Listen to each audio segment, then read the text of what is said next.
Hello hello hello hello चला दुबय भोवया.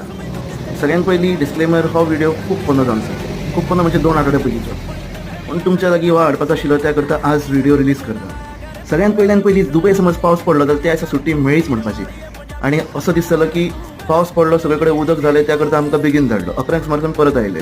पूण आतां टायम म्हटल्यार ह्या वेळाचेर सांजची 5 जावन आशिल्ली आनी आमी 3 जाण मेळून भायर भोंवपा आयले. जशी आमकां सुटी मेळ्ळी तशी ह्या सगळ्या पक्ष्यांक सुटी मेळ्ळी. सगळीं जाण घर सोडून धांवपाक लागलीं. पयस पयस पयस पयस वचपाक लागलीं. एक बरोबर सगळे जाण भायर सरले. तांकां पळोवन अशें दिसता की आजूच तांकां फ्रिडम मेळ्ळो. मागीर आमी गेले दर्या देगेर. आज शिफ्ट म्हणटा ते. हय खबर आसा सदीचो तोच जागो. पूण हांव पळय म्हाज्या फ्रेंडाक म्हणटा थंय पळय खूब बोटी वयता आनी बोटी फाटल्यान जी पक्षी धांवल्या तांकां धांवणे धांवणे अशें म्हटल्यार गोरवांक जोत चलयल्ल्या भशेन. आनी हांगा एकटो दादलो जावन ह्या पक्ष्यांक खावंक घालतलो. तितूंतल्यान एकटो येयलो आनी ते तकलेर ठारलो. ते हांव तुमकां दाखयलें ना. पळोवन मजा आयली. ती तर आशिल्ली आजची आसा